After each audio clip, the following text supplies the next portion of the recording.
Video பார்த்துட்டு இருக்க எல்லாருக்கும் வணக்கம். இந்த வீடியோ எதுக்காக அப்படின்னா வில் டீட், அதாவது உயில் பத்திரத்தை பத்தி நான் இதுல பேச போறேன். ரொம்ப தெளிவான டீட்டெயில் நான் கொடுக்க போறேன். அப்படின்னா என்னன்னே தெரியாதவங்க கூட இந்த வீடியோ பாத்தீங்கன்னா உங்களுக்கு ஓரளவுக்கு நல்ல ஐடியா வந்துடும், உயில்னா என்ன அப்படிங்கிறது தெரிஞ்சிடும். ஸோ நான் பிரியதர்ஷினி. சேனலை புதுசாக பார்க்குறவங்க சப்ஸ்கிரைப் பண்ணிக்கோங்க. நம்ம கிட்ட இப்போ சொத்துக்கள் இருக்கு. என்னோட சொத்தை நான் யாருக்கு வேணாலும் எழுதி வைக்கலாமா, இல்ல பணக்காரங்க மட்டும்தான் சொத்துக்கள் உயில்லாம் எழுதி வைக்கணுமா அப்படின்னா அப்படி கிடையாது. ஏன்னா நிறைய சினிமாலாம் பார்த்துருப்போம்.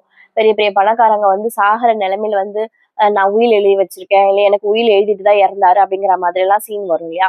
ஸோ அதை நினைச்சிட்டு நம்ம என்ன நினைப்போம்னா பணக்காரங்க மட்டும்தான் அப்போ வந்து உயில்லாம் எழுதுவாங்க போல இருக்கு அப்படிங்கிற ஒரு கருத்துக்களும் இருக்கு. ஸோ அப்படி கிடையாது. யார் வேணாலும் எழுதலாம், யார் மேல வேணாலும் உயில் எழுதி வைக்கலாம். அதை பத்தி நம்ம பார்க்க போறோம். ஸோ அதோட நடைமுறைகள்லாம் என்ன அப்படிங்கிற எல்லா கேள்விக்கானும் தெளிவான பதில் நம்ம இந்த வீடியோல பார்க்க போறோம். ஃபர்ஸ்ட் உயில்னா என்ன அப்படின்னு பார்க்கலாம். ஒருத்தருடைய இறப்பிற்கு பிறகு அவருடைய சொத்து யாருக்கு போகணும் அப்படின்னு அவரு முன்னாடியே முடிவு பண்ணி ஒரு பத்திரம் எழுதி வச்சுப்பாரு. ஒரு பேப்பர்ல வந்து என்னோட சொத்து இவங்களுக்கு தான் அப்படின்ட்டு எழுத்துப்பூர்வமா எழுதி வைக்கிறதுக்கு பேர் தான் உயில் அப்படின்னு சொல்லி நம்ம சொல்றோம். அண்ட் அந்த உயில் பாத்தீங்கன்னா உயில் எழுதினவர் உயிரோட இருக்கிற வரைக்கும் எந்த ஒரு விளைவையும் ஏற்படுத்தாது. அந்த ப்ராப்பர்ட்டிக்கு அவர் தான் லீகல் ஓனர், எல்லாமே அவருக்கு தான் சொந்தம். அவர் இறந்து போனதுக்கு அப்புறம் தான் அந்த உயிலே வந்து அமலுக்கு வரும். அண்ட் இன்னொன்று முக்கியமானது, யாரெல்லாம் உயில் எழுதலாம். சட்டப்படி 18 வயசுக்கு மேல இருக்கவங்க தான் உயில் எழுத முடியும். அதுக்கப்புறம் நல்ல மனநிலை இருக்கணும். அவங்க வந்து அவங்களுடைய சுயமான முடிவு எடுக்கக்கூடிய மனநிலையில அவங்க இருக்கணும். எந்த ஒரு கட்டாயமோ யாருடைய மிரட்டலோ இல்லை எந்த ஒரு அழுத்தமோ இல்லாத தன்னுடைய சொந்த விருப்பத்தின் பேர்ல அந்த உயிலை எழுதியிருக்கணும். இந்த நிபந்தனைகள் இருந்தா ஆணோ பெண்ணோ யார் வேணாலும் யாருக்கு வேணாலும் உயில் எழுதி கொடுக்கலாம். அண்ட் எல்லாருடைய மனசுலயும் ஓடிட்டு இருக்க முக்கியமான கேள்வி, யார் வந்து யாருக்கு எழுதலாம் அப்படின்னா, இந்த உயில் மனைவி ஒரு கணவருக்கோ இல்ல கணவர் அவருடைய மனைவிக்கோ இல்ல மகன் மகளுக்கோ பேரன் பேத்திக்கோ உறவினர்களுக்கோ நண்பர்களுக்கோ இல்ல ஏதோ ஒரு தனிப்பட்ட ஒரு அறக்கட்டளைக்கு மேலோ இல்ல ஒரு சேவை அமைப்புகள் மேலோ அப்படின்னு அவங்களோட விருப்பப்படி யார் மேல வேணாலும் எழுதி வைக்க முடியும். ஆனா இதுக்கெல்லாம் முக்கியமான தகுதி என்னன்னா, அவங்களுடைய சொத்து, யார் வந்து சொத்தை இன்னொருத்தவங்க மேல எழுதி வைக்க போறாங்களோ உயில, அவங்களுடைய சொத்து முழுமையா அவங்க சம்பாரிச்சதாதான் இருக்கணும். அடுத்து உயில் எழுதுறதுக்கான நடைமுறை என்ன அப்படின்னா, ஒரு நல்ல உயில் அழகா பார்த்தா ஒரு தரமான உயிலா இருக்கு அப்படின்னா அதுல இதெல்லாமே வந்து கண்டிப்பா இருக்கணும். உயில் எழுதுறவருடைய முழு பெயர், வீட்டுல செல்ல பேர்லாம் வச்சு கூப்பிடுவாங்க, இல்ல பிறந்தப்போ ஒரு பேர் வச்சிருப்பாங்க சர்டிபிகேட்ல, ஆனா வீட்டுல வழக்கமா ரொம்ப நாளாவே வேற ஒரு பேர் வச்சு கூப்பிடுவாங்க. அந்த மாதிரி பேரெல்லாம் இருக்கக்கூடாது. அவருடைய ஒரிஜினல் நேம் என்னமோ அதை முழு பெயர் வந்து கரெக்டா இருக்கணும், வித் அட்ரஸோட இருக்கணும்.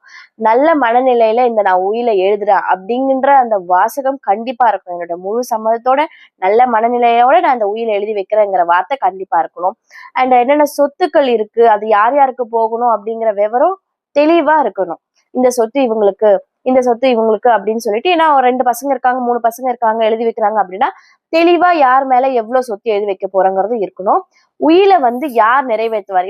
ஏன்னா உயிலுங்கிறது அந்த உயில் எழுதினவர் இறந்ததுக்கு அப்புறம் தான் அமலுக்கு வரும்னு சொல்லியிருந்தேன் இல்லையா. அப்போ அவர் இறந்ததுக்கு அப்புறம் அந்த உயிலை யார் எக்ஸிக்யூட் பண்ண போறா அப்படிங்கிற விவரமும் அதுல இருக்கணும். அண்ட் உயில் எழுதினவருடைய கையெழுத்து லாஸ்ட்ல கண்டிப்பா இருக்கணும். அவர் உயில் எழுதிட்டு அவருடைய கையெழுத்து கடைசியா போட்டிருக்கணும். அண்ட் குறைஞ்சது ஒரு 2 சாட்சி கையெழுத்தாவது இருக்கணும். அண்ட் உயில் எல்லாம் எழுதி முடிச்சாச்சு. அதுக்கப்புறமா இருக்கிற ஒரு முக்கியமான விஷயம் என்ன, எல்லாருக்கும் இருக்க சந்தேகம் என்ன அப்படின்னா, எப்படி உயிலை வந்து ரெஜிஸ்டர் பண்ணணுமா அப்படிங்கிறது. ஸோ நீங்கள் உயிலை வந்து ரெஜிஸ்டர் பண்ணணுங்கிற அவசியமே இல்லை. நீங்கள் உயில் எழுதிட்டு கையெழுத்து போட்டுட்டு ஒரு 2 சாட்சிகள் குறைஞ்சபட்சம் போட்டுட்டு நீங்கள் வச்சுக்கலாம். அண்ட் நீங்கள் ரெஜிஸ்டர் பண்ணணும்னு நினச்சிங்கன்னா ஒரு எக்ஸ்ட்ரா செக்யூரிட்டிக்காக பண்ணிக்கலாம். ஏன்னா நாளை பின்ன அவர் இறந்ததுக்கு அப்புறம் தான் இது எக்ஸிக்யூட் ஆகும்ன்ற பட்சத்தில், அவர் வந்து 2 பையன் இருக்காங்க, ஆனால் ஒரு பையன் பேர் மேலே மட்டும் உயில் எழுதி வச்சுட்டாரு அப்படின்னா இன்னொரு பையன் கண்டிப்பாக சண்டைக்கு வருவாங்க. இதோட எங்கள் அப்பாவோட சொத்து, இது எப்படி நீ மட்டும் எடுத்துக்கலாங்கிற மாதிரி வரும்ன்றதுனால உயில வந்து இன்னும் எக்ஸ்ட்ரா செக்யூரிட்டிக்காக நீங்கள் வந்து ரிஜிஸ்டர் பண்ணிக்கலாம், தப்பு கிடையாது. இன்னொரு முக்கியமான டவுட் என்னன்னா, உயில் எழுதினவர் திரும்பவும் உயிலை மாற்றலாமா. ஏன்னா உயில் எழுதிட்டாரு, அதுக்கப்புறமா மனசு மாதிரி இல்லை நான் உயிலை வந்து வேண்டாம், இல்லை இன்னொருத்தவங்க மேலே உயில் எழுதணும், இல்லை உயில் ஏதாவது திருத்தம் இருக்குது அப்படின்னா கண்டிப்பாக அவர் உயிரோடு இருக்கிற வரைக்கும் எத்தனை முறை வேணால் உயிலை மாற்றி எழுதிக்கலாம். ஆனால் அதுக்கு முன்னாடி எழுதின உயிலை ரத்து பண்ணிவிட்டு இன்னொரு உயில எழுதிக்கலாம். ஸோ இது எல்லாத்துலேயுமே நீங்கள் பண்ணவே கூடாத தப்புக்கள் என்னென்னா, சொத்து விவரம் கண்டிப்பாக சரியாக எழுதியிருக்கணும். சில பேர் வந்து சொத்து விவரமாக எழுதாமல் பொதுவாக என்னோட சொத்து இவங்களுக்கு அப்படின்றா எழுதிடுவாங்க, அது தப்பு. அண்ட் இன்னொன்று பார்த்தீங்கன்னா சாட்சி கையெழுத்து இல்லாமல் நீங்கள் வந்து உயில் எழுதக்கூடாது. நல்ல ஒரு 2 சாட்சி கையெழுத்தாவது இருக்கணும்.